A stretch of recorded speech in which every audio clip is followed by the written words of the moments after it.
Halo guys, perkenalkan nama saya Indra Setiawan. Ini adalah video pertama di channel saya. Nah, di sini saya akan menceritakan alur cerita dari film Istriku Kuntilanak. Film ini berasal dari Malaysia dan film ini rilis pada tahun 2019. Kenapa saya ingin menceritakan film ini? Karena film ini mempunyai alur cerita yang menarik dan sangat seram. Jadi saya ingin berbagi informasi tentang film ini kepada kalian. Yuk, tanpa berbasa-basi lagi, langsung saja kita mulai ceritanya. Film ini berawal dari seorang suami yang bernama Fahmi. Ia membawa istrinya yang bernama Riana yang terluka parah akibat bencana ambruknya sebuah gedung. Setelah istrinya masuk ke ruangan UGD dan dikasih penanganan pertama oleh dokter, Fahmi pun menunggu dengan perasaan yang sangat sedih dan khawatir akan keadaan istrinya, yaitu Riana. Setelah menunggu cukup lama, akhirnya dokter pun keluar dan Fahmi langsung menghampiri dokter tersebut. Fahmi langsung menanyakan bagaimana kondisi Riana, dan dokter pun berbicara bahwa ia dan tim sudah berjuang semaksimal mungkin, tapi takdir berkata lain. Artinya di sini Riana telah meninggal dunia. Betapa syoknya dan terpuruknya Fahmi mendengar kata-kata dari sang dokter.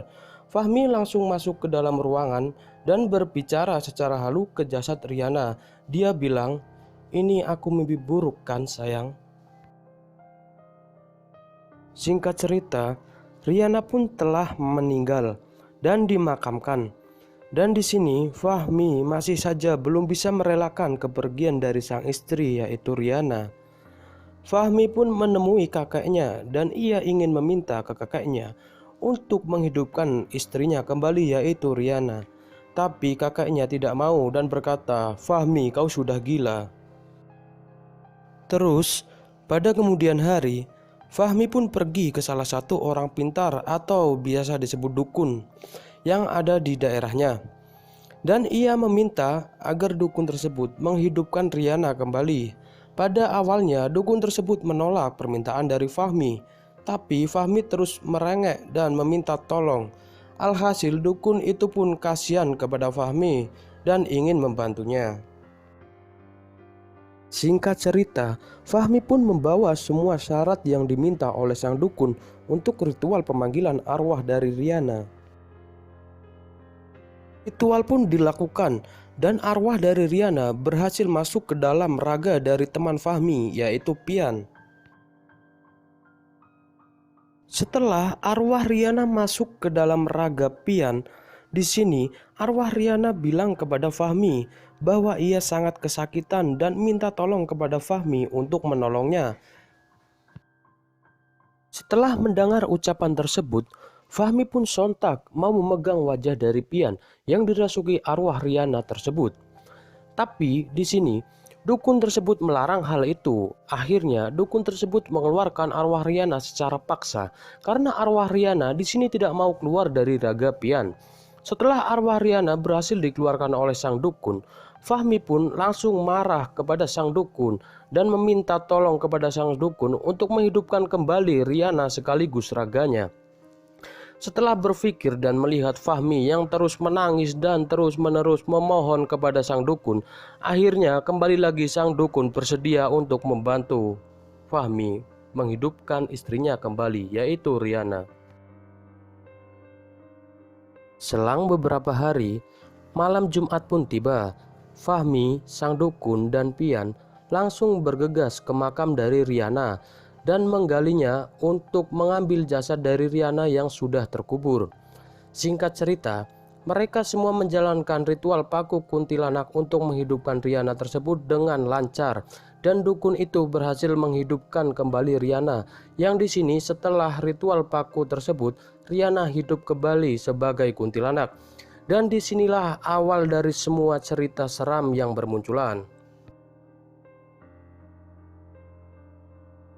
Setelah ritual paku kuntilanak itu berhasil, pagi awal setelah Riana hidup kembali, Fahmi terbangun dari tempat tidurnya dan terkaget-kaget melihat Riana yang sedang membuat kopi untuknya. Dan sontak Fahmi langsung menghampiri Riana dan memeluknya dengan mesra. Malam pertama pun tiba. Setelah berhasil dihidupkannya kembali Riana, Fahmi yang sangat kangen dan sangat rindu kepada Riana. Di malam itu juga Fahmi langsung mengajak Riana untuk enak-enak dan mantap-mantap pada malam itu. Ketika sedang mantap-mantap dan enak-enak, Fahmi tidak sadar kalau Riana saat malam akan berubah menjadi kuntilanak. Setelah melakukan mantap-mantap dan enak-enak di malam itu, Fahmi pun kembali melakukan kehidupan secara normal selayaknya pria dewasa yang beristri, yaitu bekerja untuk istrinya walaupun istrinya sekarang adalah seorang kuntilanak. Singkat cerita, gak tahu kenapa setelah Fahmi beristri dengan seorang kuntilanak, di sini Fahmi mendapatkan kenaikan jabatan di kantornya menjadi seorang manajer. Setelah Fahmi diangkat sebagai manajer di kantornya, ada salah satu teman kantor Fahmi yang bernama Khalil iri kepada Fahmi karena ia rasa dirinya yang selama ini bekerja paling keras di kantor itu. Kenapa bukan saya yang diangkat sebagai manajer? Kenapa Fahmi? Lalu Khalil pergi ke dukun dan menyantet Fahmi. Singkat cerita, Khalil pun telah sampai di rumah sang dukun dan telah sepakat untuk menyantet Fahmi. Malam pun tiba dan dukun tersebut langsung saja menjalankan ritualnya untuk menyantet Fahmi. Pada malam itu juga, Fahmi pun langsung mengerang kesakitan karena kiriman santet dari sang dukun yang disuruh oleh Khalil tersebut. Riana yang melihat suaminya merengek kesakitan, Riana pun sontak terbangun dari tempat tidurnya dan langsung pergi dari rumahnya menuju ke rumah sang dukun. Sesampainya di rumah sang dukun, Riana meminta agar sang dukun menolong suaminya yang terkena ilmu hitam. Tapi si dukun ini ternyata cabul juga. Dia minta enak-enak dengan Riana. Riana pun berpura-pura mau, dan saat dukun tersebut buka baju dan memegang Riana, Riana langsung berubah menjadi kuntilanak dan memukul dukun tersebut sampai terlempar keluar rumahnya. Setelah kejadian itu, sang dukun pun melepas santetnya ke Fahmi dan santet itu dikirim ke teman Fahmi, yaitu Khalil, yang menyuruh dukun tersebut untuk menyantet Fahmi. Singkat cerita, Riana pun hamil setelah enak-enak di malam pertamanya itu, dan dia melahirkan seorang anak yang bernama Melati. Dan pada saat itu juga Fahmi mendapat hadiah rumah dari bosnya di kantor. Katanya itu untuk hadiah kelahiran anaknya. Setelah itu, Fahmi dan istri kuntilanaknya itu pun pindah ke rumah baru tersebut beserta anaknya. Di sini, karena rumahnya yang sangat besar, maka Fahmi meminta temannya yang bernama Jamal untuk mencarikannya pembantu. Dan Jamal pun menawarkan temannya yang bernama Murni untuk menjadi pembantu di rumah Fahmi. Jamal langsung bergegas ke rumah baru dari Fahmi bersama Murni, yaitu calon pembantu dari Fahmi. Jamal dan Murni bertemu dengan Fahmi dan istrinya, yaitu Riana. Awal bertemu Fahmi dan Riana, Murni sudah merasakan firasat yang buruk dan mempunyai rasa takut saat bertatapan dengan Riana. Tapi Murni tetap bersedia menjadi pembantu di rumah itu. Singkat cerita, Murni pun resmi menjadi pembantu di rumah Fahmi dan Riana. Pada hari pertama Murni bekerja di rumah Fahmi dan Riana, Murni langsung diteror dengan adanya bayangan-bayangan dan suara-suara aneh di rumah tersebut. Tapi semua itu tidak dihiraukan oleh Murni. Dia menganggap itu semua hanyalah kebetulan. Pada suatu hari, Riana pergi dari rumah untuk membunuh teman kantor Fahmi yang dulu pernah menyantet Fahmi, yaitu Khalil dan pacarnya. Ini adegannya bisa kalian saksikan sendiri ya guys.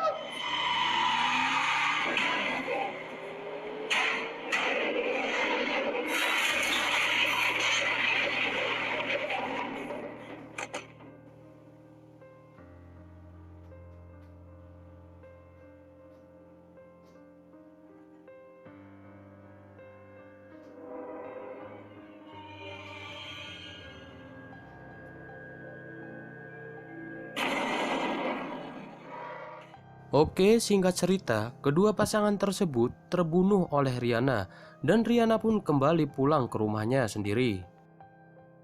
Cerita kembali ke Murni. Setelah beberapa hari di sana, Murni makin menerima teror dan suara-suara aneh di rumah itu semakin banyak.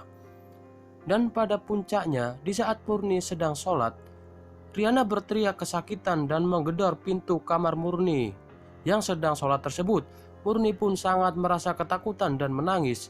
Untungnya Fahmi pulang kerja dan langsung menghampiri Murni, dan Murni pun histeris minta pulang ke rumah Jamal.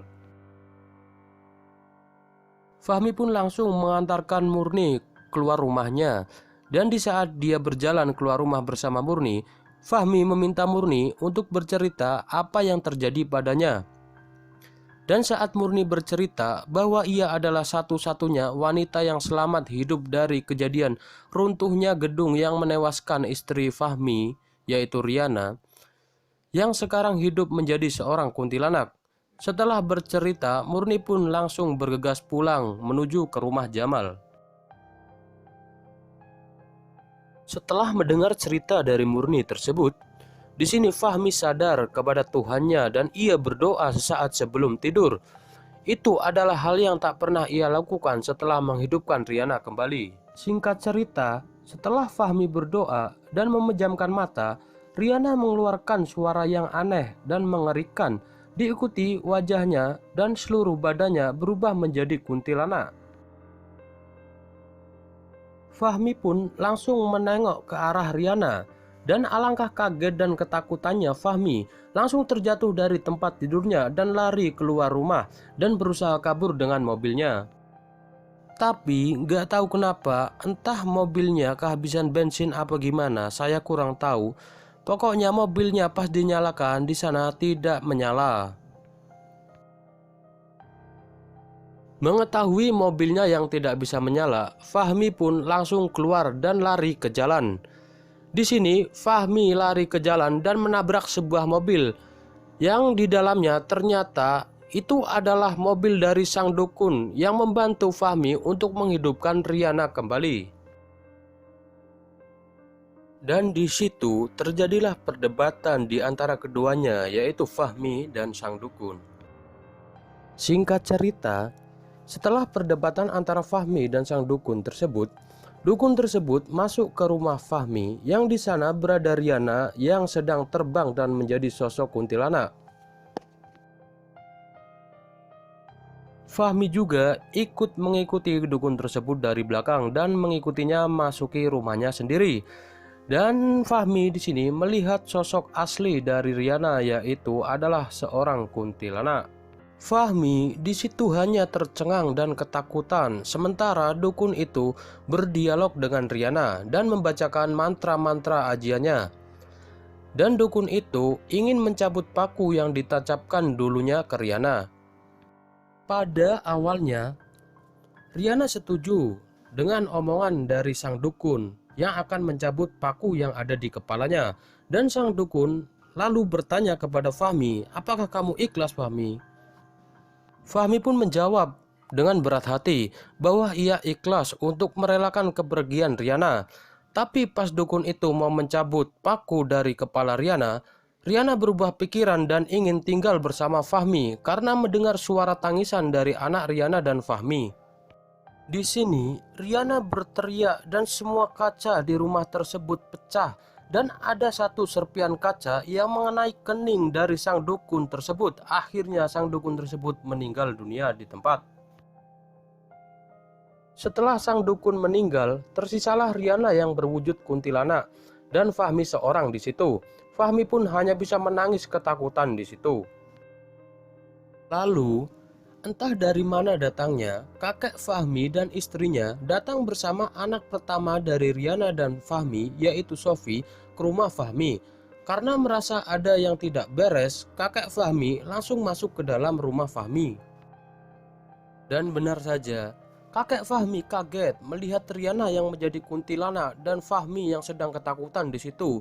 Sontak langsung kakek Fahmi membacakan doa dan seketika Riana menghilang. Singkat cerita, entah dari mana datangnya, Riana muncul kembali dan menyerang kakek Fahmi. dan di sana terjadi pertarungan antara Riana dan kakek Fahmi. Setelah terjadinya pertarungan tersebut, kakek Fahmi berhasil memegang kepala dari Riana dan membacakan doa-doa kepadanya.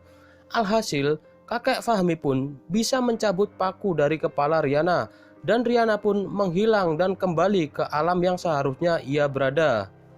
Setelah terjadinya kejadian itu, Fahmi pun merasa sangat terpukul dan menjadi gila. Dan pada akhirnya, Fahmi pun dibawa oleh kakek Fahmi dan istri kakek Fahmi ke dalam rumah sakit jiwa. Itu adalah akhir cerita dari film Istriku Kuntilanak. Oke guys, mungkin cukup sekian video dari saya kali ini. Semoga kalian bisa terhibur. Dan semisal kalian mau request untuk saya menceritakan film apa lagi di video berikutnya, silahkan kalian tulis di kolom komentar ya guys. Kalau ada juga kritik dan saran, jangan sungkan-sungkan, silahkan kalian juga bisa tulis di kolom komentar. Oke, sekian dan terima kasih. Assalamualaikum warahmatullahi wabarakatuh.